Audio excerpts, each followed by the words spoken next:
আসু নেতা শংকৰজ্যোতি বৰুৱাক ৰক্ষণাবেক্ষণ চৰকাৰৰ ওপৰ মহলৰ নিৰ্দেশত এজাহাৰ দাখিলৰ ৪৮ ঘণ্টা পিছতো ৰজু নহল গোচৰ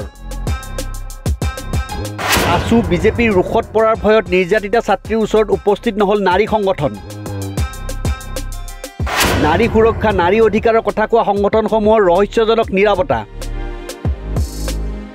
জামিন বিচাৰি আদালতৰ দ্বাৰস্থ আসু নেতা শংকৰজ্যোতি কেছ ডায়েৰী দাখিলৰ নিৰ্দেশ আদালতৰ 21 ছেপ্টেম্বৰত হ'ব শুনানি নাৰীৰ সুৰক্ষা নাৰীৰ অধিকাৰ আৰু নাৰীয়ে ন্যায় লাভৰ শ্লোগান অখাৰ প্ৰতিপন্ন হৈছে অসমত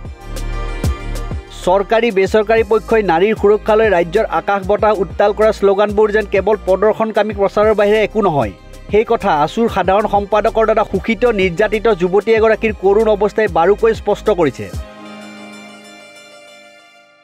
গুৱাহাটী বিশ্ববিদ্যালয়ৰ আইন মহাবিদ্যালয়ৰ এই ভুক্তভোগী ছাত্ৰীগৰাকী আসুৰ সাধাৰণ সম্পাদক শংকৰজ্যোতি বৰুৱাৰ বিৰুদ্ধে যোৱা 6 ছেপ্টেম্বৰৰ নিশা দিছপুৰ থানাত দাখিল কৰিছিল এজাহাৰ পিছে এজাহাৰ দাখিলৰ ৪৮ ঘণ্টা অতিক্ৰম কৰাৰ পিছতো আৰক্ষীয়ে শংকৰজ্যোতি বৰুৱাৰ বিৰুদ্ধে ৰুজু নকৰিলে গোচৰ ইয়াৰ লগে লগে ভুক্তভোগী যুৱতীগৰাকীয়ে আইনৰ দ্বাৰা ন্যায় লাভ কৰাৰ এটা পথ ৰুদ্ধ হৈ পৰিছে চৰকাৰী পক্ষই আসুৰ সাধাৰণ সম্পাদকগৰাকীক সুৰক্ষা প্ৰদানৰ নামত কি স্তৰলৈ নামিছে সেই কথা দিছপুৰ থানাত পৰি থকা নিৰ্যাতিত যুৱতীগৰাকীৰ এজাহাৰখনেই প্ৰতিপন্ন হৈছে কেৱল চৰকাৰেই নহয় জাতীয় জীৱনৰ সমস্যা ছাত্ৰ ছাত্ৰীৰ সমস্যাক লৈ মাত মতা আসুৰ লজ্জাহীন নেতৃত্বই সাধাৰণ সম্পাদকগৰাকীৰ বিৰুদ্ধে ব্যৱস্থা লোৱাৰ পৰিৱৰ্তে তেওঁক ৰক্ষণাবেক্ষণ দিয়াতহে ব্যস্ত হৈ পৰিছে ইয়াৰ লগে লগে আজিৰ তথাকথিত সভ্য সমাজত এগৰাকী শিক্ষিত যুৱতীয়ে সন্মুখীন হোৱা নিৰ্যাতন প্ৰতাৰণা মানসিক পীড়াৰ অধ্যায় কৰোণভাৱে সমাধিস্থ হোৱাৰ উপক্ৰম হৈছে আসু আৰু শাসক দলৰ ৰুখত পৰাৰ ভয়ত আনকি GMCHত চিকিৎসাধীন হৈ থকা ছাত্ৰীগৰাকীৰ কাষত থিয় হোৱা আৰু সাহস দেখুৱাব পৰা নাই নাৰী অধিকাৰক লৈ সৰব হোৱা মহিলা সংগঠন বিৰোধী দলৰ নেতৃত্বে দিয়ে সেয়ে এগৰাকী ছাত্ৰ নেতাৰ প্ৰবঞ্চনা প্ৰতাৰণা আৰু ভয় ভীতিৰ বিৰুদ্ধে অকলেই যুঁজ দিয়াৰ পথত অগ্ৰসৰ হৈছে গুৱাহাটী বিশ্ববিদ্যালয় আইন মহাবিদ্যালয় ছাত্ৰ একতা সভাৰ উপসভাপতি তথা আসুৰ ভুক্তভোগী সদস্যগৰাকীয়ে ইয়াৰ বিপৰীতে চৰকাৰী পক্ষই আসুৰ বিতৰ্কিত সাধাৰণ সম্পাদক শংকৰজ্যোতি বৰুৱাক সোনকালে আদালতৰ পৰা আগতীয়া জামিন লাভত সহায় কৰিবলৈহে নামি পৰিছে ইতিমধ্যে শংকৰজ্যোতি বৰুৱাই আগতীয়া জামিন বিচাৰি কামৰূপ মহানগৰ জিলা অতিৰিক্ত জিলা আৰু সত্ৰ ন্যায়াধীশৰ আদালতত আবেদন কৰিছে আদালতে অহা 21 ছেপ্টেম্বৰত এই জামিন আবেদনৰ শুনানি ধাৰ্য কৰিছে আৰু আৰক্ষীৰ পৰা কেছ ডায়েৰী বিচাৰিছে কিন্তু আৰক্ষীৰ এটা সূত্ৰই জনোৱা মতে বিষয়টোক লৈ গোচৰ পঞ্জীয়নৰ আশা তেনেই ক্ষীণ কাৰণ কালিৰ দিনটোত ছাত্ৰীগৰাকীয়ে দাখিল কৰা এজাহাৰখনক লৈ তৎপৰ হৈছিল আৰক্ষী ভুক্তভোগী ছাত্ৰীৰ এজাহাৰৰ ভিত্তিত দিছপুৰ থানাৰ আৰক্ষীয়ে শংকৰজ্যোতি বৰুৱাৰ বিৰুদ্ধে ভাৰতীয় ন্যায় সংহিতাৰ 69 296 79 131 351 2 ধাৰাত গোচৰ ৰুজু কৰাৰ বাবে সাজু হৈছিল আইনৰ ধাৰাসমূহ আৰোপ কৰি গোচৰ পঞ্জীয়ন কৰাৰ বাবে অনলাইনত সকলো তথ্য আপলোড কৰাৰ প্ৰাক মুহূৰ্তত ওপৰৰ মহলৰ পৰা ফোন আহিছিল আৰক্ষীলৈ নিৰ্দেশ দিয়া হৈছিল গোচৰ পঞ্জীয়ন কৰিব নালাগে ইয়াৰ পিছতে থমকি ৰল আৰক্ষী অথচ ভুক্তভোগী ছাত্ৰীগৰাকীয়ে এজাহাৰত এই কথা স্পষ্টভাৱে উল্লেখ কৰিছিল যে শংকৰজ্যোতি বৰুৱাই তেওঁৰ 6 মাইলৰ ফ্লেটত ছাত্ৰীগৰাকীক পিষ্টল লগাই হত্যাৰ ভাবুকি দিছিল ফ্লেটটোত এটা ৰাইফল দেখা বুলিও তেওঁ ব্যক্ত কৰিছে এনে পৰিস্থিতিত আৰক্ষীয়ে তৎক্ষণিকভাৱে ফ্লেটটোত তালাচী চলোৱাৰ প্ৰয়োজন আছিল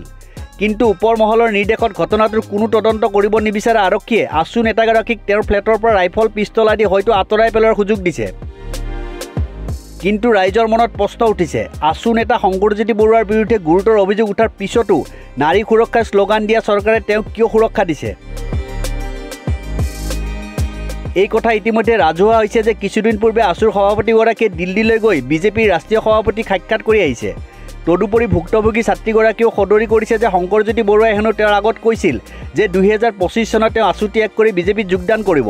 আৰু 2026 চনত উজনি অসমৰ এটা সমষ্টিৰ পৰা বিধানসভা নিৰ্বাচনত বিজেপিৰ টিকেটত প্ৰতিদ্বন্দ্বিতা কৰিব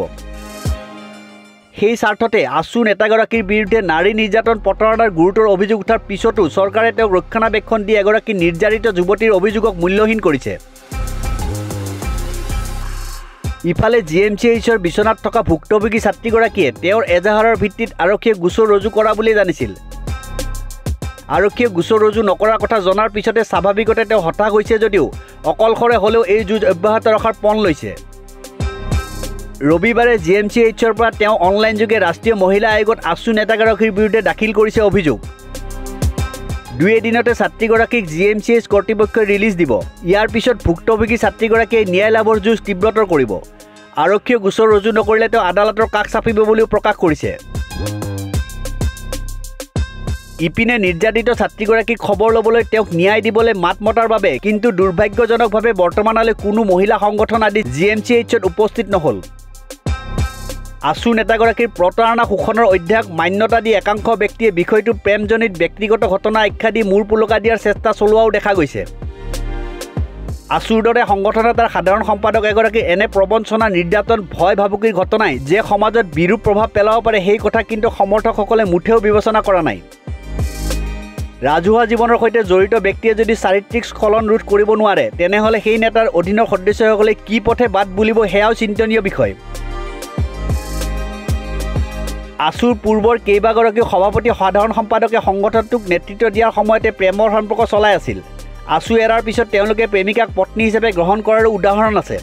কিন্তু সেইসকল নেতাৰ বিৰুদ্ধে উঠা নাছিল যৌন শোষণ, প্ৰতাৰণা, ভয় ভাবুকি দিয়াৰ অভিযোগ। কেৱল শংকৰজ্যোতি বৰুৱাইহে আছুৰ ইতিহাসত এনে কলংকিত অধ্যায়ৰ সূচনা কৰিছে।